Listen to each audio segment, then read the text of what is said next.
Okay ready right. ప్రస్తుతం మహబూబాద్ జిల్లా మహబూబాద్ నియోజకవర్గం పరిధిలో ఉన్నాము.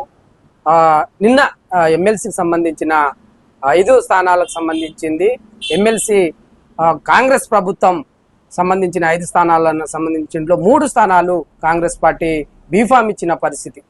ఇటు చూస్తే విజయశాంతి, అడ్డంకి దయాకర్ గారు, శంకర్ నాయక్ ఈ ముగ్గురికైతే బీఫామ్ ఇచ్చిన పరిస్థితి అయితే కనిపిస్తూ ఉంది. అయితే మొత్తంగా చూడొచ్చు, ఇటు ఎస్సీ మాల బీసీ ఈ సంబంధించిన 3 సంబంధించిన దాని మీద కాంగ్రెస్ పార్టీ బీఫామ్ ఇచ్చింది. సార్ మనతో పాటు రాష్ట్ర సేవాలాల్ సేన రాష్ట్ర కన్వీనర్ వెంకన్న సేవాలాల్ సేన ఉన్నారు. సార్ నమస్తే సార్, నా పేరు సీతారాం సార్. నమస్తే.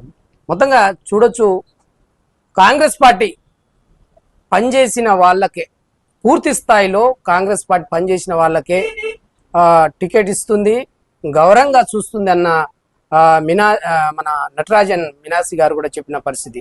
మరి కాంగ్రెస్ పార్టీలో ఎస్టీకి సంబంధించి ముందు చూస్తే అనేక సంవత్సరాల నుంచి ఎల్హెచ్పిఎస్ సంబంధించిన వ్యవస్థాపకులు బెల్లయ్య నాయక్ అనేక సంవత్సరాల నుంచి కష్టపడ్డారు. మరి వాళ్ళకు పూర్తి స్థాయిలో టికెట్ ఇంకొక గంటలో వచ్చే సమయంలో పూర్తిగా అవకతవకలు జరిగిన పరిస్థితి. దీని మీద మీరేమంటారు సార్? కాంగ్రెస్ పార్టీ చాలా పెద్ద తప్పు చేసింది. ఎందుకంటే మొన్ననే వాళ్ళ మేనిఫెస్టోలో కానివ్వండి, మొన్న కొత్తగా వచ్చినటువంటి మీనాక్షి నటరాజన్ గారు కూడా ఎవరైతే కష్టపడతారో, ఎవరైతే పార్టీ కోసము ఫస్ట్ నుంచి కష్టపడి పనిచేస్తూ ఉన్నారో వాళ్ళకే మేము పదవులు ఇస్తామని చెప్పేసి గ్రౌండ్ స్థాయిలో పనిచేసిన వాళ్ళకే ఇస్తామన్నారు.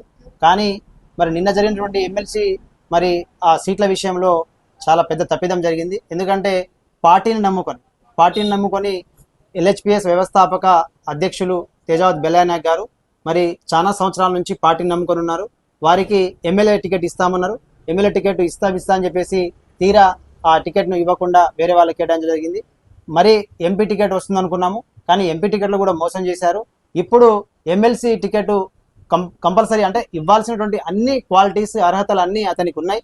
కానీ కావాలని చెప్పేసి మరి కుట్రపూరితంగా కక్ష సాధింపుతోనే అతన్ని కాకుండా మరి కొత్తగా అంటే పార్టీలో గతంలో పనిచేయకున్నా, గతంలో పార్టీ నుంచి బలోపేతం చేయడానికి పనిచేయకుండా పోయినటువంటి కొత్త వ్యక్తిని శంకర్ నాయక్ని తీసుకొచ్చి ఎమ్మెల్సీగా ఇవ్వడం అనేది మేము దీన్ని తీవ్రంగా ఖండిస్తా ఉన్నాం సేవలాల్ సేనగా. ఎందుకంటే ఒక జాతి పక్షంలో కొట్లాడి ఒక పార్టీని నమ్ముకొని ఉన్నటువంటి తేజావత్ బెల్లయ్య నాయక్ గారు సీనియరు.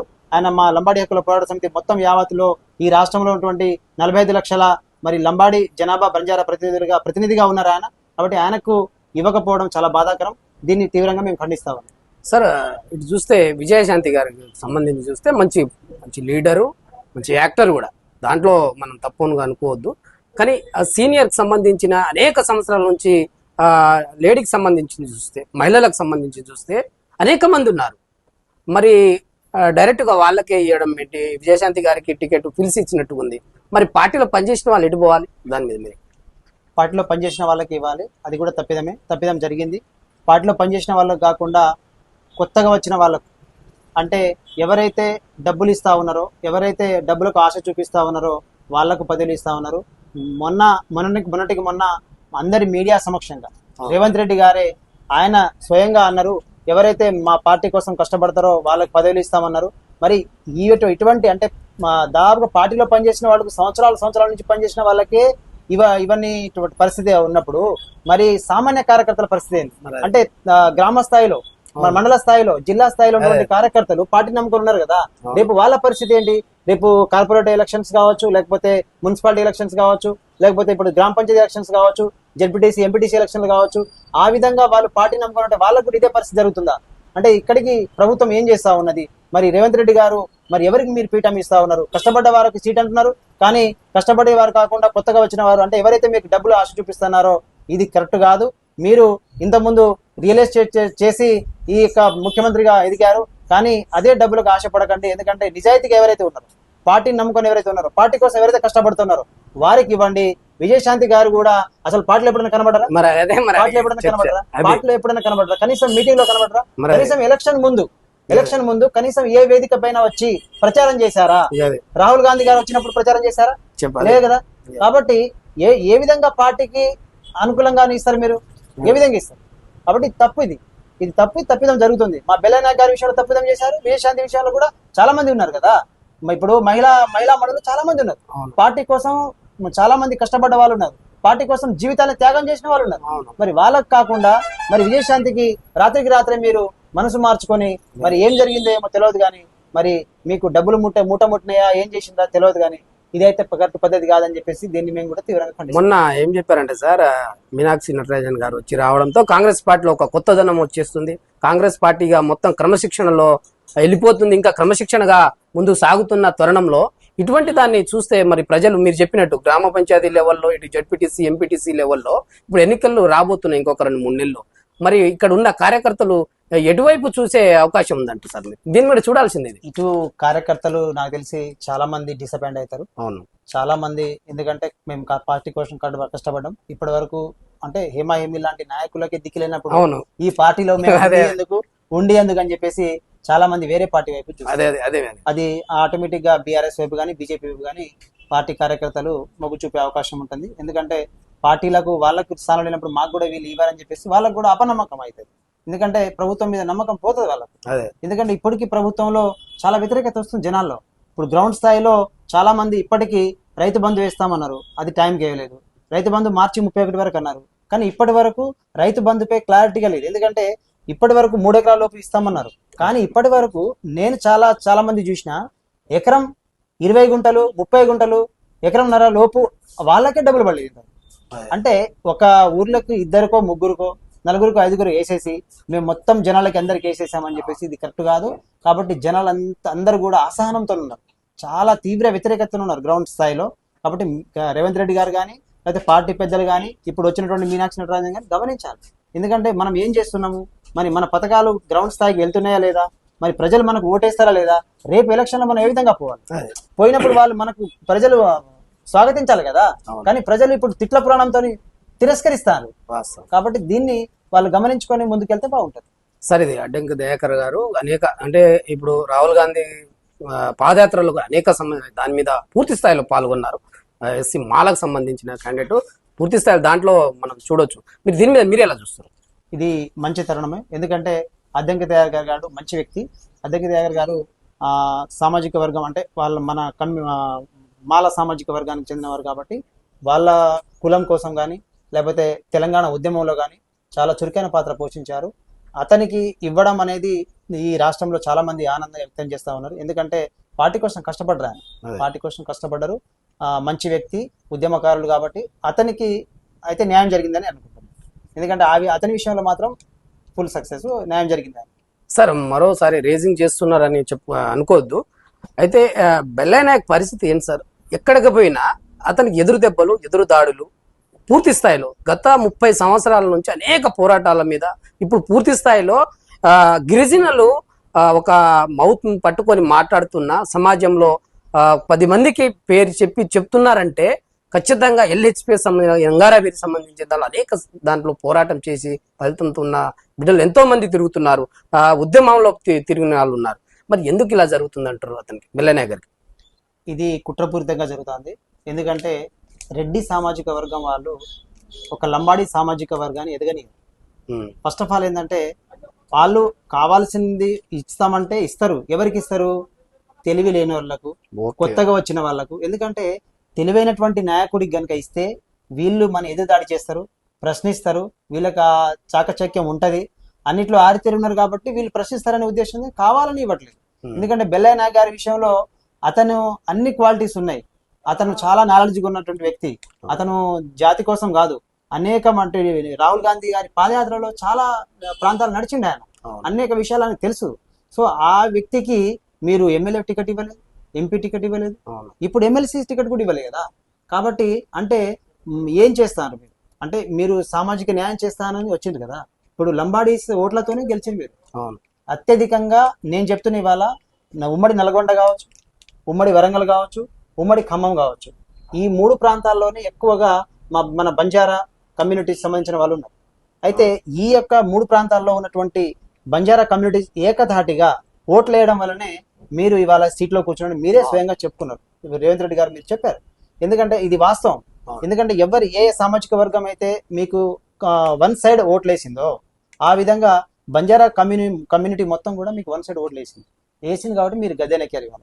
కానీ ఇవాళ గద్దెనెక్కిన తర్వాత మరి మా కోసం నిరంతరం కొట్లాడి 1997లో నాటి నబార్డ్ హక్కుల పోరాట సమితి వ్యవస్థాపకం స్థాపించిన దగ్గర నుంచి ఇప్పటి వరకు మరి మా బంజారా స్థితిగతులపై పోరాడినటువంటి మా బెల్లా నాయక్ గారికే మీరు ఇవాళ న్యాయం చేయకపోతే మరి మా యొక్క గ్రౌండ్ స్థాయిలో ఉన్నటువంటి మా తండా స్థాయిలో ఉన్నటువంటి మా కార్యకర్తలకు మా యొక్క సామాజిక వర్గానికి మీరు ఏం న్యాయం చేస్తారు? వాస్తవం. దీన్ని మేము తీవ్రంగా ఖండిస్తా ఉన్నాం. సేవలాల్సినగా మీరు బెల్లా నాయక్ గారికి సముచిత స్థానం కల్పించాలి. కానీ ఇప్పటి వరకు కల్పించలేదు. కనీసం మేము అనుకున్నాం మంత్రి పదవి వస్తుంది అనుకున్నాము, కానీ మీరేం చేసినారు? ఎమ్మెల్యే పదవి ఇస్తా అన్నారు, ఇవ్వలేదు. దాని తర్వాత ఎంపీ అనుకున్నాం, అది ఇవ్వలేదు. కనీసం మంత్రి పదవి వస్తుంది అనుకున్నాం, ఎమ్మెల్సీగా ఇచ్చి మంత్రిగా చూడాలనుకున్నాం, కానీ మీరు ఇవ్వలేదు. ఇప్పటి వరకు అసలు మీరు విద్యాశాఖ మంత్రే లేడు. విద్యాశాఖ భ్రష్టు పట్టింది కదా, దాని వైపు చూసి మంత్రి లేడు కదా. మరి అంటే మీరు మంత్రివర్గ విస్తరణ కూడా చేయట్లేరు. మరి ఏం పరిపాలన, ఏం జరుగుతుంది మాకు అర్థం కావట్లేదు.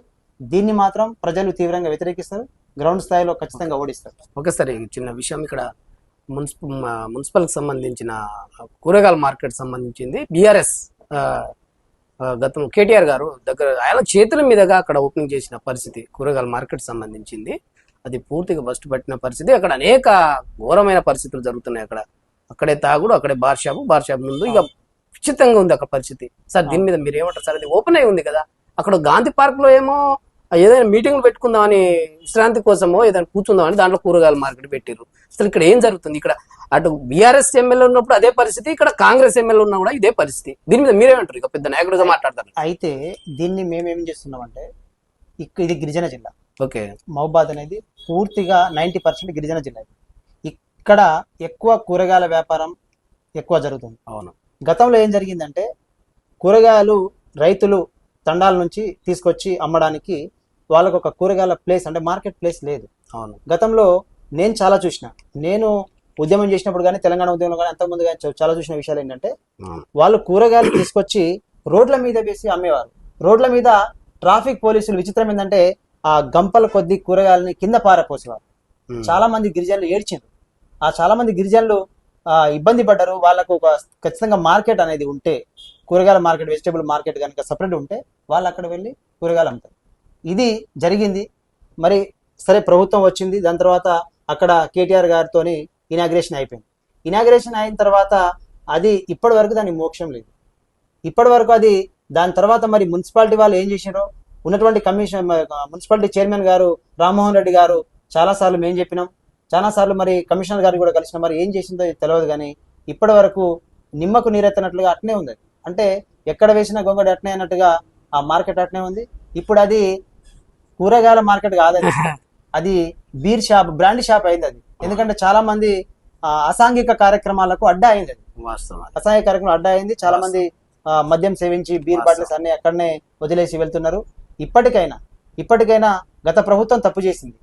గతంలో ఉన్నటువంటి ఎమ్మెల్యే శంకర్ నాయక్ గారు కానీ, రామ్మోహన్ రెడ్డి మొన్నటి వరకు చైర్మన్ గా ఉన్న రామ్మోహన్ రెడ్డి గారు కానీ దీనిపై స్పందించలేదు, చేయలేదు. కానీ మరి దాన్ని ఇప్పుడు ఏం చేస్తున్నారు? మీరు ఏం చేస్తున్నారు? ఇప్పుడు ఉన్నటువంటి ఎమ్మెల్యే మురళీ నాయక్ గారిని కూడా మేము రిక్వెస్ట్ చేస్తా ఉన్నాం. మరి మీరు కొత్తగా వచ్చారు కదా, వచ్చే అంటే కొత్తగా ఏం లేదు, ఆల్రెడీ సంవత్సరంన్నర అయిపోయింది. సంవత్సరంన్నర అయిపోతుంది కాబట్టి మీరు కూడా దీనిపై వెంటనే స్పందించాలి. మీరు నెక్స్ట్ సార్, ఇప్పుడు ఓసీ క్లబ్ సంబంధించి చూశారు కదా పక్కన, అది సుమారు ఇప్పుడు కాదు, దాదాపు 46-50 సంవత్సరాల చరిత్ర ఉంది దానికి. అది ఎందుకు మూతపడిపోయింది? అసలు ఏం జరుగుతుంది దాంట్లో? అక్కడ జరుగుతున్న దందా ఎక్కడ జరగట్లేదు. గంజాయి అక్కడే జరుగుతుంది, బెల్లం దందా అక్కడే జరుగుతుంది, వ్యభిచారం అక్కడే జరుగుతుంది ప్రజలు చెప్తున్నారు. మీరు లోపలికి వెళ్ళి చూడండి సార్, అనేక సంబంధించిన అన్ని పడి ఉన్నాయి దాంట్లో. మరి ఇక్కడ వ్యవస్థకు సంబంధించిన అధికారులు ఏం చేస్తున్నారు, సంబంధించిన అధికారులు ఏమంటున్నారు? మీరు లోపలికి వెళ్ళి చూడండి సార్, ఎలా ఉంటుంది పరిస్థితి. దాని మీద మీరేమంటారు? మేము లోపలికి వెళ్ళి చూసాము ఆల్రెడీ. మీరు అన్నట్టుగా అది డ్రగ్స్ కి దందా అయిపోయింది. ఎందుకంటే అక్కడ గుట్కా కానీ, ఈ గంజాయి కానీ, డ్రగ్స్ కానీ, సిగరెట్లు తాగడం కానీ అది అడ్డా అయిపోయింది. అది సెంటర్లో ఉంది, మహబూబాద్కి సెంటర్లో ఉంది. దాన్ని అభివృద్ధి చేయాలి. అసలు గత ప్రభుత్వం అభివృద్ధి చేయలేదు, మరి ఈ ప్రభుత్వం కూడా అట్నే చూస్తుంది, అధికారులు కూడా అట్నే చూస్తున్నారు. మరి దాన్ని కూడా అభివృద్ధి చేసి ప్రజలకు అందుబాటులో ఉండేలాగా చూడాలని చెప్పేసి మేము డిమాండ్ చేస్తాం. సార్, ప్రైవేట్ హాస్పిటల్ బీహెచ్ఎం సృష్టిస్తున్నారు సార్. దారుణమైన పరిస్థితి. మీరు ఒక్కసారి లోపలికి వెళ్ళి చూస్తే, ఒక జ్వరం వచ్చింది మీకు, జ్వరం వచ్చిందని పోతే డాక్టర్ గారు చూస్తారు, డాక్టర్ రాత్రి ఏమిటో టెస్ట్లు, ఇక దాదాపు 3,500 రూపాయలు చిల్లర అవుతుంది టెస్ట్లకే. మరి గవర్నమెంట్ హాస్పిటల్లో మరి పని ఉందా లేనట్టుగా అనేది కూడా చూడాల్సిన అంశం. మరి అంతటి డబ్బు అవుతుందా? మీరే చెప్పండి. కావట్లేదు. దీని విషయంలో మేము చాలా మంది డాక్టర్లను మాట్లాడినాము. ఎందుకంటే ఎక్కువ ఇది గిరిజన జిల్లా కాబట్టి ఎక్కువ గిరిజన డాక్టర్లే ఉన్నారు, చాలా మంది వేరే డాక్టర్లు ఉన్నారు, గిరిజన డాక్టర్లు కూడా ఉన్నారు. అయితే నేను రిక్వెస్ట్ చేసేది ఏంటంటే డాక్టర్లందరికీ కూడా ఎవరైతే మీ దగ్గరికి వస్తారో పేషెంట్లు, మీరు నిజంగా న్యాయబద్ధంగా తీసుకోండి, అంటే ట్రీట్మెంట్ ప్రకారంగా తీసుకోండి.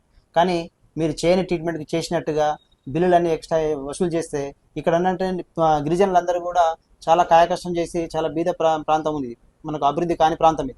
సో చాలా లో పరిస్థితిలో వాళ్ళ ఆర్థిక పరిస్థితులు బాగుండవు కాబట్టి దాన్ని మీరు ఆసరాగా చేసుకోండి.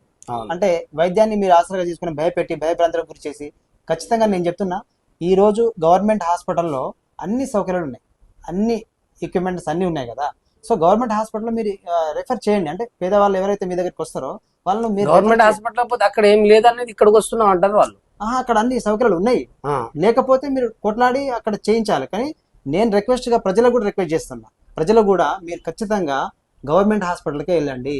గవర్నమెంట్ హాస్పిటల్లో మీకు అందుబాటులో వైద్యం లేని ఎడల మీరు నిలదీయండి, డాక్టర్లు డ్యూటీ రాని డాక్టర్లు నిలదీయండి. ఎవరైతే మనం అందరం అయితే గవర్నమెంట్ హాస్పిటల్కి పోయిన తర్వాత అక్కడ మనకు ఏ విధంగా వైద్యం జరుగుతుందో మనకు తెలుస్తుంది. కానీ ఇక్కడ ప్రైవేట్ డాక్టర్లు అందరూ కూడా దోపిడీ గురి చేస్తారు, దోచుకుంటున్నారు, ఆ రక్తాన్ని తాగుతున్నారు, ప్రజల రక్తాన్ని తాగుతున్నారు. దీని విషయంలో మేము డిఎంఎన్హెచ్ఓ గారిని కూడా అడిగాము. గతంలో ఒక మన గిరిజన డాక్టరే ఒక అతను అన్యాయంగా ఒక పసిబిడ్డను ఆసరాగా చేసుకొని అన్యాయంగా వాళ్ళకి 40-50 వేలు చేస్తే మేమే హాస్పిటల్కి వెళ్ళేసి వాళ్ళ డిమాండ్ వాళ్ళకు వాళ్ళతో కొట్లాడి వాళ్ళకు బాబు వాళ్ళ తల్లి పాపకు న్యాయం చేయడం జరిగింది. సార్ చిన్న విషయం సార్, ప్రైవేట్ హాస్పిటల్కి సంబంధించి చూస్తే దాంట్లో డాక్టర్స్ ఉంటారు, దానికి సంబంధించిన నర్స్ కావచ్చు, వాళ్ళకి స్టడీకి తగ్గట్టు లేరు. 10th క్లాసు ఇంటర్మీడియట్ ఉన్న వాళ్ళని తీసుకొచ్చి, అంటే వీళ్ళను చదువుకుని ఉన్న పిల్లలు ఏనేమో ఇప్పుడు చేసుకున్న స్టాఫ్ నర్స్ చేస్తున్న పిల్లలు వీటి పోయి పత్తి తీయడానికి కూలిపోతున్నారు. ఇంటర్మీడియట్ పిల్లలు డిగ్రీ పిల్లలను పెట్టి నడిపిస్తా ఉన్నారు. ఇది కరెక్ట్గా చూడాల్సిన అంశం. ఇది డిఎంహెచ్ఓ గారు చూస్తారా, పై అధికారి చూస్తారా, మరి జిల్లా కలెక్టర్ గారు దీని మీద చొరవ తీసుకొని ఏమైనా చేస్తారనేది పూర్తి డీటెయిల్స్ లోకి వెళ్ళాలి సార్. మీరు దీని మీద ఒక నిమిషం మాట్లాడండి. నిజం వాస్తవం, ఇది ఎంఎల్టీ చేసిన పిల్లలు కాదు, వేరే వాళ్ళు టెస్ట్ చేస్తున్నారు. ఇది మంచి విషయమే, నేను కాదనను. దీనిపై డిఎంఎన్హెచ్ఓ గారు కానీ కలెక్టర్ గారు కానీ స్పందించాలి. ఎందుకంటే మీరు అనేది వాస్తవమే. ఎందుకంటే చాలా మంది నర్సింగ్ మొత్తం అయిపోయి ఎంఎల్టీ డిఎంఎల్టీ అయిపోయిన పిల్లలు బయట కూలికి పనికి పోతాం. మరి 8th class 5th class 6th class చదివిన వాళ్ళు అంటే మీరు ఎందుకు పెట్టుకుంటున్నారు? అంటే మీరు డబ్బులు తక్కువకి వస్తున్నారు వాళ్ళు, అంటే మీరు ఇచ్చే జీతాలు తక్కువ జీతాలు ఎవరైతే తీసుకుంటారో వాళ్ళకు మీరు పెట్టుకున్నారు కాబట్టి వాళ్ళకి అనుభవం లేదు కదా. వాళ్ళకి ఇప్పుడు దానికి అంటే అన్ని అర్హతలు లేవు వాళ్ళకి. అర్హతలు ఉన్న వాళ్ళని మీరు వదిలేసి వాళ్ళని పెట్టుకోవడం వల్ల అంటే మీరు ఆర్థికంగా సంపాదించడం కోసం చేస్తాను. దీనిపై కలెక్టర్ గారు స్పందించాలి. దీనిపై డిఎంఎన్హెచ్ఓ గారు కలెక్టర్ గారు ప్రతి ఒక్క గవర్నమెంట్ ప్రైవేట్ హాస్పిటల్ విజిట్ చేయాలి. విజిట్ చేసేసి వాళ్ళ క్వాలిఫికేషన్ ఏంటిది అన్ని మీరు చెక్ చేసేసి, మీరు ఎవరైతే ఇప్పుడు స్కూల్లో కూడా అంతే కదా, ఇప్పుడు హాస్పిటల్లో కాదు స్కూల్లో కూడా అంతే, ఎవరైతే బీఈడి టీటీసీ ఉన్నారో వాళ్ళనే టీచర్ గా పెట్టుకోవాలి. కానీ ప్రైవేట్ స్కూల్ అందరూ కూడా దందా చేస్తున్నారు. మొత్తం కూడా 10th class below 10th class intermediate వాళ్ళను టీచర్లుగా పెట్టుకొని వాళ్ళకు చాలా జీతం ఇచ్చి స్కూల్స్ నడిపిస్తా ఉన్నారు. అదే విధంగా హాస్పిటల్ కూడా అదే విధంగా చేస్తున్నారు. కాబట్టి ఎవరైతే ప్రభుత్వ వ్యవస్థ మారాలంటే అంటే మన అందరికీ న్యాయం జరగాలంటే ఏం చేయాలి? కలెక్టర్ గారు కానీ డిఎంఎన్హెచ్ఓ గారు కానీ మొత్తం డిపార్ట్మెంట్ ఆఫ్ టోటల్ గా వాళ్ళు పర్యవేక్షణ చేయాలి. ఇక్కడ ఎడ్యుకేషన్ డిపార్ట్మెంట్ పైన కూడా డిఓ గారు చేయాలి. సార్ ఇప్పుడు అంత గిరిజన జిల్లా ఇది, గతంలో 15 సంవత్సరాల లోపలిగా పోయి చూస్తే బార్ షాపులు అనేది ఒక్కటే కనబడే నాకు తెలిసి, చుట్టూ బార్ షాపులు అయిపోయినాయి. మరి బార్ షాపులకు ఒక సంబంధించింది ఒక ప్లేస్ కేటాయించాలి, అక్కడ పోయి తాగి రావాలి. రోడ్డు మీద ప్రతి ఒక్క గల్లీలో బార్ షాపులు ఏర్పాటు చేసారు. దీన్ని ప్రత్యేకంగా చొరవ తీసుకొని ఒక ఏర్పాటు చేయాలి, ఒక పార్క్ లెక్కను ఎక్కడో ఏర్పాటు చేయాలి. రోడ్డు మీద పెడితే పిల్లలు తీసుకొని వచ్చినప్పుడు ఆయన ఏం చేస్తాడు, స్కూల్లో తీసుకుపోయిన పిల్లలు వాళ్ళ తండ్రి ఏం చేస్తాడు, తీసుకొస్తాడు దింపి వాళ్ళ కోట తీసుకొని పోతా ఉంటాయి.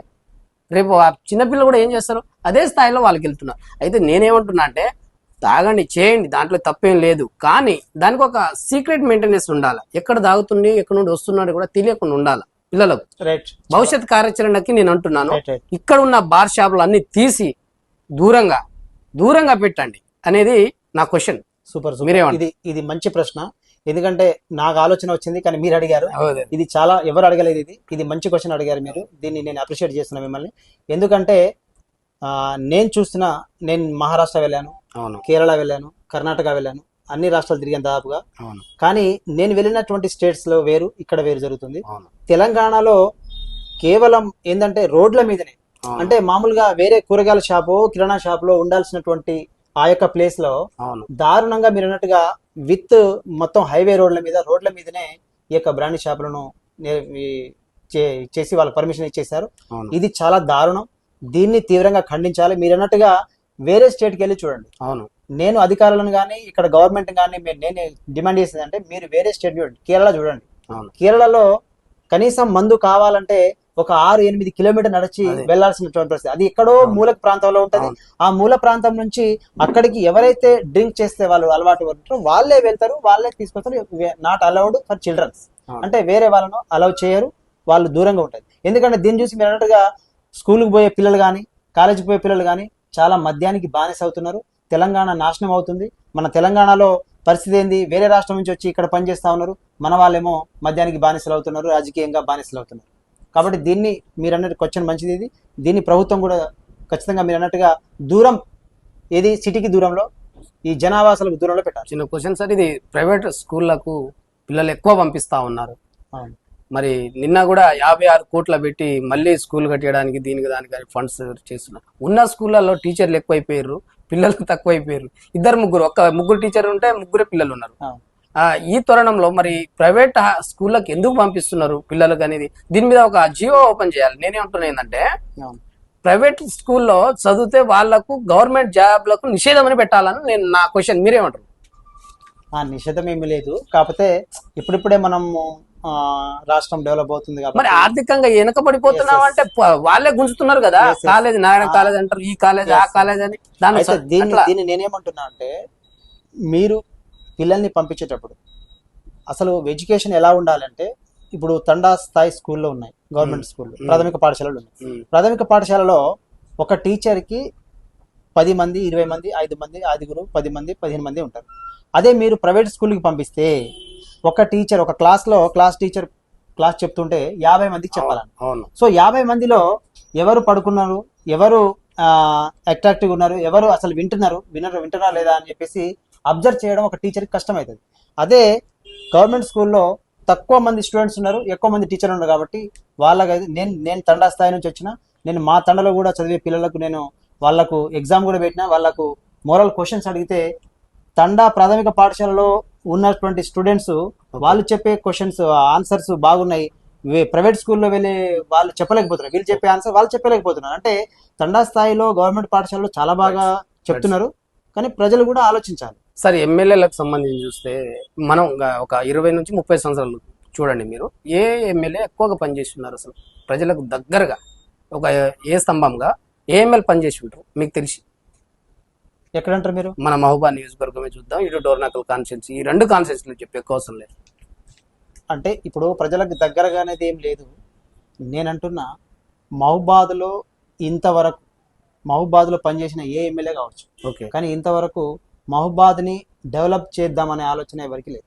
Okay, right. నేను అంటున్నా, నాకు తెలిసిన దగ్గర నుంచి బండి పుల్లయ్య గారు ఎమ్మెల్యేగా ఉన్నారు. బండి పుల్లయ్య గారు అతను కింది స్థాయి నుంచి వచ్చారు కాబట్టి అక్కడ అతను ఏదో చేయాలనుకున్నారు. అతను ఆ స్థాయిలో ఏం జరగలేదు, అనుకున్న స్థాయిలో జరగలేదు. దాని తర్వాత అసలు చేయాల్సింది వేమిరెడ్డి రెడ్డి గారు. ఓకే, ఆయన ఇక్కడ ఎమ్మెల్యేగా చేశారు. ఇప్పుడేమో ఆయన సీఎం తర్వాత సీఎం స్థాయిలో ఉన్నారు. సీఎం దగ్గర నుంచి ఫండ్స్ తీసుకొచ్చి ఈ ప్రాంతాన్ని డెవలప్ చేద్దాము. ఇప్పుడు అతని కేసముద్రమే కదా, అవును, పక్క ప్రాంతమే కాబట్టి ఈ ప్రాంతాన్ని డెవలప్ చేద్దామనే ప్రేమ కానీ ఆలోచన కానీ లేదు. అవును. దాని తర్వాత వచ్చినటువంటి శంకర్ నాయక్ కానీ, ఇప్పుడు వచ్చినటువంటి మురళి నాయక్ కానీ, కవిత కానీ చాలా మంది పనిచేశారు కదా. కానీ ఎవరు కూడా నిజంగా ఈ మహబూబాద్ నా ప్రాంతం, దీన్ని డెవలప్ చేయాలి. సార్, ఒక లాస్ట్ క్వశ్చన్ అయిపోయింది సార్. ఈ గిరిజనులకు సంబంధించిన గిరిజన జిల్లా, దాంతో పాటు ఉద్యమకారులకు వచ్చేస్తే నేను ఉద్యమం చేసిన అని కొంతమంది అంటున్నారు. మరి తెలంగాణలో టీఆర్ఎస్ సంబంధించిన వాళ్ళు ఏ ఉద్యమం చేసుకుని తెలంగాణ తెచ్చారు అది కూడా నాకు తెలియని పరిస్థితి. కానీ కొంతమంది అంటున్నారు నేను తెలంగాణ ఉద్యమకారిని. మరి ఎమ్మెల్యేలు ఎంతమంది ఉద్యమంలో పాల్గొని టీఆర్ఎస్ చేస్తున్నారు? ఇది కరెక్టే, కానీ ఇప్పుడు ఉద్యమం అంటే అందరు చేశారు. నేను కూడా ఉద్యమకారుని, అందరూ అది కామన్, అందరూ ఉద్యమం చేశారు. కానీ తెలంగాణ ఉద్యమ సమయంలో లాఠీల దెబ్బలు తిని జైళ్ల పాలై కేసుల పాలై చాలా మంది ఉద్యమకారులు ఉన్నారు. కానీ ఉద్యమకారులకు గతంలో ఉన్నటువంటి బీఆర్ఎస్ ప్రభుత్వం కూడా సముచిత స్థానం కల్పించలేదు. మరి అదే చాలా మంది కనిపించలేదు. ఎందుకంటే వేరే పార్టీ నుంచి వచ్చినట్టు వాళ్ళను మీరు ఎమ్మెల్యే టికెట్ ఇచ్చారు, మంత్రులుగా ఇచ్చారు, కానీ ఉద్యమకారులను మీరు గుర్తించలేదు. రైట్. ఉద్యమకారులకు అన్యాయమే జరిగింది. Okay right sir. ఇప్పుడు మొత్తంగా చూశారు కదా, ప్రభుత్వాలు మారిన ఎమ్మెల్యేలు తీరు మారని పరిస్థితి, ప్రభుత్వాలు మారిన ఇక్కడ సమాజం మాత్రం అదే స్థాయిలో అదే రీతిలో అదే పనులు అదే రీతిగా పోతున్న పరిస్థితి. ఇప్పుడు సేవలాల్ సేనకు సంబంధించిన రాష్ట్ర కన్వీనర్ వెంకన్న గారు చెప్తున్న పరిస్థితి మాట్లాడిన దాంట్లో మీరు పూర్తి డీటెయిల్స్ లో వినే ఉంటారు. ప్రజలకు ఏ నాయకుడు వచ్చినా వాళ్ళ యొక్క శ్రమ దోపిడీ చేస్తున్నారు తప్ప వాళ్ళకు న్యాయం చేసే పరిస్థితులు అయితే ఏ ప్రభుత్వం వచ్చినా చేయని పరిస్థితిలో ఉన్నారన్నట్టుగా చెప్తున్న పరిస్థితి. దాంతోపాటు మీరు కూడా పూర్తి డీటెయిల్స్ లో కూడా చూడొచ్చు, ఎమ్మెల్సీకి సంబంధించిన గారు ఎమ్మెల్యేలకు సంబంధించినవి చూడొచ్చు. అనేక అంశాల మీద కొన్ని వైద్యానికి సంబంధించినవి, విద్యకు సంబంధించినవి, కొన్ని అనేక సమస్యల మీద మాట్లాడి మనం చర్చించుకున్న పరిస్థితి. మొత్తంగా అయితే అనేక సమస్యల వలయంలో అయితే తెలంగాణ రాష్ట్ర ప్రభుత్వం ఉన్నది అని కూడా చెప్పుకోవచ్చు. టీ9 ప్రతినిధి సీతారాంతో సేవలాల్ సేన రాష్ట్ర కన్వీనర్ వెంకన్నతో ఫేస్ టు ఫేస్.